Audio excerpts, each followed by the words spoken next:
নমস্কার বন্ধুরা, আমি মধুমিতা চলে এসেছি আরও নতুন একটা ভ্লগ নিয়ে। তো আজকে আমরা যাব দীঘাতে।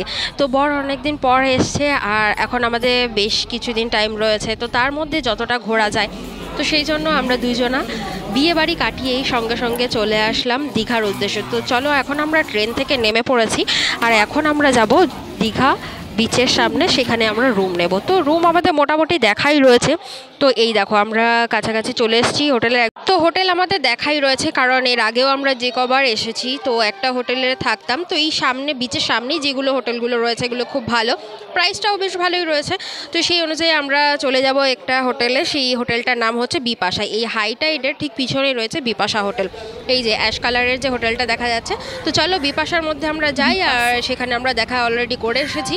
তো সেখানে এখন যাব, আমরা গিয়ে রুম নেব আর রুমের ভেতরটাও তোমাদের সাথে শেয়ার করব।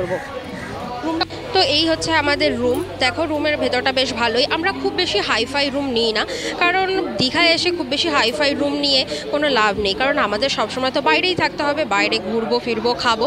তো সেই জন্য আমরা এই রুমটা নিয়ে নিয়েছি। তো এই রুম এখন অফ সিজন বলে 700 টাকা নিয়েছে। যদি সিজন টাইম থাকে তখন কিন্তু 1200, 1400, 1500 এরকম করে নেয়, কারণ একদম সি বিচের সামনেই। তো এই দেখো, সাইডেই রয়েছে একটা বড় ব্যালকনি। এখানে জামা কাপড় মেলার বেশ ভালো পজিশন রয়েছে। তো চলো, এবার আমরা মর্নিংয়ে ব্রেকফাস্ট করে নেব। তো সামনেই কিন্তু রয়েছে সন্ধ্যা রেস্টুরেন্ট, একদম বিচের সামনে রয়েছে। আর হোটেল থেকে বেরিয়ে এই সন্ধ্যা রেস্টুরেন্টে চলে আসলাম। তো এখানে আমরা ব্রেকফাস্ট করে নিলাম, আর আমরা দুপুরে কি লাঞ্চ করব সেটাও অর্ডার দিয়ে নিলাম। বড় বড় এখানে গলদা চিংড়ি রয়েছে, কাঁকড়া রয়েছে। তো এইগুলো তো খেতেই হবে, দীঘা এসে যদি এইগুলো না খায় মনটা ঠিক শান্তি লাগে না। তো আমরা অর্ডার অলরেডি দিয়ে রাখলাম। এখানে বড় বড় পমফ্রেট রয়েছে, ইলিশ রয়েছে। তো সেই সব দেখে এখন আমরা বিচের সামনে চলে আসলাম। আর এখন কিন্তু চড়ছে জোয়ার চলছে এখন। তো জোয়ারের জলে কিন্তু খুব বেশি লোক নামেনি এখনো, অল্প অল্প লোকই রয়েছে। তো আমরাও একটু বাইরেটা দেখতে আসলাম জাস্ট। তো এখানের কি পজিশন রয়েছে। তো এরপরে আমরা একটুখানি ঘুরে নেব, সামনে ঘোরাফেরা করে এবার আমরা রুমে চলে যাব। তো রুমে গিয়ে সেখান থেকে আবার রেডি হয়ে তারপর আসবো, কারণ এখন এই জোয়ারের জলে নামা যাবে না, নামলেই কিন্তু অনেকটা রিস্ক হয়, কারণ অনেক পাথর রয়েছে, পাথরে ধাক্কা লাগে, অনেকের এখানে লেগেওছে, সেটা দেখলাম। তো চলো এবার আমরা একটু বাইরের দিকটা ঘুরি আর তোমাদের সাথেও শেয়ার করি। তো দুজনে মিলে একটুখানি বাইরে একটুখানি ঘোরাঘুরি করব। তো চলো দেখতে থাকো তোমরা পুরো ভ্লগটা, আশা করি তোমাদের অনেক অনেক ভালো লাগবে। দেখো, অনেক লোক এখানে কিন্তু রয়েছে, কিন্তু সিজন টাইমে যত লোক থাকে সেই তুলনায় কিন্তু এখন অনেকটা কমই লোক রয়েছে। যাই হোক, সিজন আর অফ সিজন সেটা কোনো ব্যাপার না। দীঘা হচ্ছে গিয়ে বাঙালির ঘোরার একটা সবথেকে ভালো স্থান, আর এই জায়গায় কিন্তু অল টাইম লোকজন থাকে, কম হোক বা বেশি হোক। মানে শর্ট টাইমের জন্য একদিন কি দুদিন টাইম পেলেই দীঘা ঘোরাটা বেশ কাছাকাছি জায়গা, খুব সুন্দর একটা জায়গা। তো দূরের জায়গা যাওয়ার থেকে আমার মনে হয় দীঘায় একদিন দুদিনের টাইম স্পেন্ড করাটা আমার কাছে অনেক বেটার লাগে, খুব ভালো লাগে। সমুদ্র এলাকায় ঠান্ডা, তো সেখানকার মাছ নানান রকমের খাওয়া যায়। তো সেইগুলোই আমরা একটুখানি এক্সপিরিয়েন্স করতে চলে আসি, খুব ভালো লাগে। তো সাইডে দেখো, এখানে নানান রকমের এখানে সামুদ্রিক গাছ রয়েছে। এই গাছগুলো দেখতে কিন্তু খুব ভালো লাগে। সচরাচর এই গাছগুলো কিন্তু আমাদের ওদিকে দেখা যায় না। তো এই জন্য আমার এই রাস্তাটা কিন্তু খুবই ভালো লাগে, এই গাছগুলো দেখি, এখানটা একটু ভিউটা ক্যাপচার করি। তো এখানে দেখো কিন্তু প্যারাশুট উঠছে সমুদ্রের মধ্যে, কত সুন্দর লাগছে। তো সেটাও আমি একটুখানি ক্যাপচার করে নিলাম। তো এবার আমরা আস্তে আস্তে সামনের দিকে ঘুরতে যাব। আর সামনের দিকটা কিন্তু লোক সংখ্যা অনেক কম রয়েছে, তো সেই জন্য আমরা এখানে একটু বসে রয়েছি, ফটোশ্যুট করছি, ভিডিও করছি।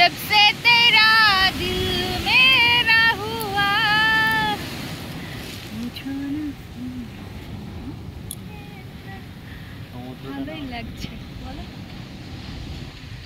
শুধু একা আর একা, খালি আর খালি। নাও, ইয়ে, এনজয়।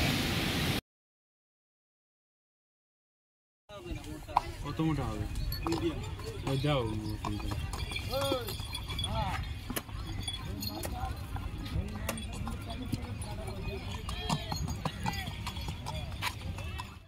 দুপুরবেলা স্নান করে চলে এসেছি সমুদ্র থেকে, আর রুমে এসে ড্রেস চেঞ্জ করে এখন আমরা ফ্রেশ হয়ে নিয়েছি। তো এখন আমরা যাবো দুপুরে লাঞ্চ করতে সন্ধ্যা হোটেলে। তো এই দেখো, এখানে রয়েছে একটা পুরো ভেজ থালি। ভেজ থালির মধ্যে এখানে রয়েছে একটা বেগুন ভাজা, খুব সুন্দর। দেখো, বেগুন ভাজাটা লাল লাল কড়া করে ভেজেছে। স্যালাড রয়েছে, ডাল রয়েছে, একটা শাকের তরকারি রয়েছে, আর একটা ফুলকপি আলু দিয়ে তরকারি রয়েছে। সাথে আমরা এখানে নিয়েছি চিকেন কষা, আর এখানে নিয়েছি বড় একটা পমফ্রেটের ঝাল। ওফ ওফ ওফ, এইগুলো না খেলে তো মোটা চলেই না। তো চলো, এগুলো আমরা অর্ডার দিয়ে নিয়েছি। তো এবার আমরা খাওয়া স্টার্ট করি আর তোমরা দেখতে থাকো। দারুণ, একদম গরম গরম। যখনই আমরা যাই অর্ডার দেবো না কেন, ওরা কিন্তু সঙ্গে সঙ্গে একদম রেডি করে দেয়, আর সেটা একদম গরম, আর টেস্টও কিন্তু দারুণ। তো তোমাদের সবাইকে বলবো তোমরা কিন্তু আসলে পরে একদম বিচের সামনে কিন্তু সন্ধ্যা রেস্টুরেন্ট আছে, আর সন্ধ্যা রেস্টুরেন্টেই তোমরা এখানে খাওয়া দাওয়া করবে। আশা করি তোমাদের খুব খুব ভালো লাগবে। আমরা কিন্তু 2 দিন থেকেছি, আর 2 দিন এই 6 বেলায় কিন্তু এখানে মর্নিংয়ে ব্রেকফাস্ট থেকে রাতের ডিনার অল টাইম কিন্তু আমরা এখানেই খাওয়া দাওয়া করেছি। আর তারা কিন্তু আমাদের চেনে অনেক দিন ধরে, তো আমরা সব সময় এখানে খাওয়া দাওয়া করেছি। আর তারা কিন্তু আমাদের স্পেশাল অনেক কিছু দিয়েওছে মেনুতে, তো সেই জন্য আমাদের খুব ভালো লাগে। আর ওনারাও আমাদের বেশ ভালোভাবে চিনে গেছে। দেখো চিকেন কষা, কত বড় বড় পিস এখানে দেখো, আর পুরো গরম, ধোয়া উঠছে একদম, তোমরা কিন্তু দেখে বুঝতেই পারছো। ওফ, একটা কামড় দিলেই মনে হয় যেন শান্তি হয়ে যায়, এত বড় চিকেন পিস আর এত গরম গরম, এত সুন্দর টেস্ট। আর এখানে দেখো পমফ্রেট মাছটা, এত বড় পমফ্রেট মাছটা আমি মানে তুলতেই পারলাম না, তো লেজটা ধরতেই লেজটা কিন্তু ভেঙে গেল। আমি মাছটা মোটে তুলতেই পারছি না, অনেক বড় আর সাথে পুরো গরম রয়েছে, তো সেই জন্য আমি তুলতে পারছি না, তোমাদের দেখাতে পারছি না। তো যাই হোক, এবার আমরা খাওয়া স্টার্ট করি, অলরেডি স্টার্ট করে দিয়েছি। তো এবার আমরা আস্তে আস্তে খেতে থাকি, আর তোমরা দেখতে থাকো। আর তোমাদের কেমন লাগলো ভ্লগটা অবশ্যই কিন্তু জানিও একটা লাইক আর কমেন্ট করে। বন্ধুরা, এই অফ সিজনে তোমরা চলে আসো, অনেক কম রেন্টে তোমরা কিন্তু ঘর ভাড়া পেয়ে যাবে, প্লাস তোমাদের খাওয়া দাওয়াও কিন্তু বেশ সুস্থ স্বাভাবিকভাবে করতে পারবে। সেটা আশা করি আমার মানে সিজনের থেকে অফ সিজনে অনেক ভালো অপরচুনিটি এগুলো পাওয়া যায়। তো সেই জন্য আমরা এই অফ সিজনেই একটুখানি ঘুরে নিলাম, খাওয়া দাওয়াটাও বেশ সুস্থ শান্তিভাবে করা যায়। তো চলো তোমরা দেখতে থাকো পুরো ভ্লগটা, আর আমিও খেতে থাকি।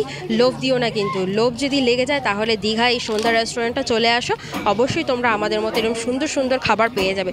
তো চলো দেখতে থাকো।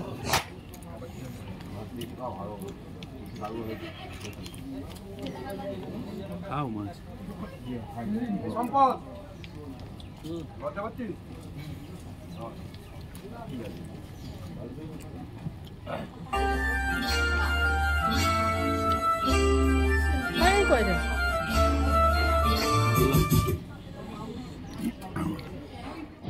দুপুরে খাওয়া দাওয়ার পরে এখন আমরা রুমে চলে এসেছি, আর রুমে দেখো ডেকোরেশন দেখো, দারুণ কিন্তু। এই কম টাকার রুম হলেও কি হবে, কম টাকা না, এখন অফ সিজন বলে রুমটা কম নিয়েছে। যাই হোক, এখানে আমরা কিন্তু ফল সিলিং লাইট জ্বালিয়ে নিয়েছি ব্লু কালার, আর সাথে এখানে চলছে টিভি, দিদি নাম্বার 1 চলছে।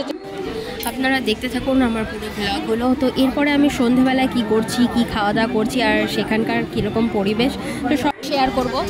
তো বর পাশে শুয়ে রয়েছে। তো চলো তোমাদের কেমন লাগলো অবশ্যই জানিও, একটা লাইক আর কমেন্ট করে। চলো টাটা, বাই বাই।